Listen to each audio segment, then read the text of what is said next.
샬롬, 안녕하세요. 한림대학교 김성구 순장입니다. 이제 방학이 정말 얼마 남지 않았네요. 저는 이번에 순장이 된 지체들과 새롭게 들어올 신입생 친구들을 위해 기도하며 새 학기를 기대하고 있습니다. 우리 모두 방학 끝까지 하나님 안에서 승리합시다.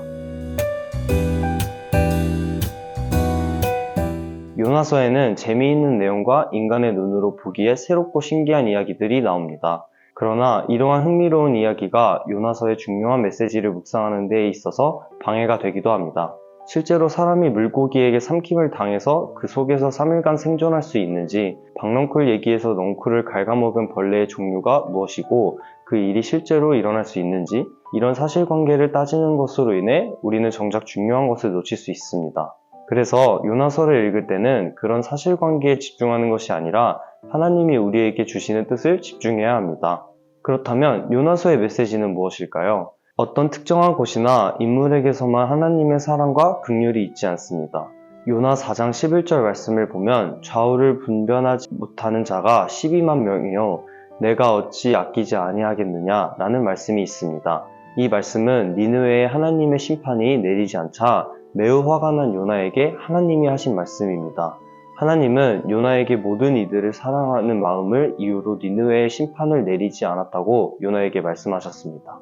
하나님은 온 세상 사람들에게 사랑과 긍휼이 있다는 것을 강조하십니다. 하나님은 선택받은 유대인들만 구원하시는 것이 아니라 이방인도 구원해서 배제하지 않습니다. 요나서는 요나와 이방인의 모습을 계속 대조합니다. 니느웨가 심판을 면할까봐 도망치는 요나와 요나를 바다에 던져 폭풍을 잠잠케 하는 방법이 있음에도 불구하고 생명을 보존해준 이방 선원들의 모습이 대조적으로 나옵니다. 또 요나는 하나님의 심판을 불성실하게 선포하지만 니느웨의 모든 구성원이 회개하고 있는 장면도 대조적으로 나옵니다. 이처럼 이방인도 하나님의 구원의 대상이 될 수 있다는 것을 보여주고 있습니다. 하나님은 온 세상의 주인이십니다. 모든 민족이 하나님의 소유이며 그들이 망하지 않기를 바라시는 것이 하나님의 마음입니다. 그렇기에 하나님은 니느웨와 정반대인 다시스로 가려던 요나의 강한 의지를 꺾으셨습니다. 지중해를 흔드시고 큰 물고기를 보내시며 박넝쿨과 벌레, 뜨거운 덤품까지 준비하셨습니다.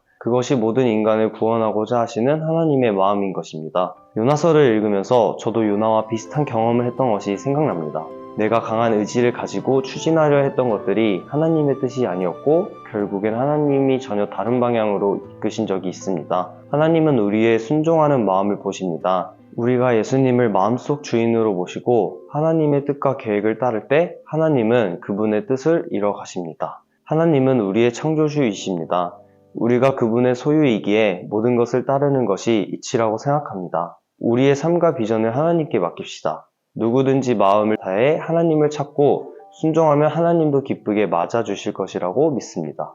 오늘도 일상 속에서 요나와 같은 경험을 할 때가 있을 것입니다. 하나님의 뜻이 무엇인지 몰라 내가 어떻게 행동해야 하는지 내가 생각한 길이 맞는지 아닌지 모를 때가 분명히 있을 것입니다. 그런 순간들이 올 때마다 항상 하나님께 간구하는 기도를 드려보세요. 하나님은 당신을 사랑하십니다. 절대 포기하시지 않으시는 하나님, 그분의 말씀을 순종해 봅시다. 샬롬.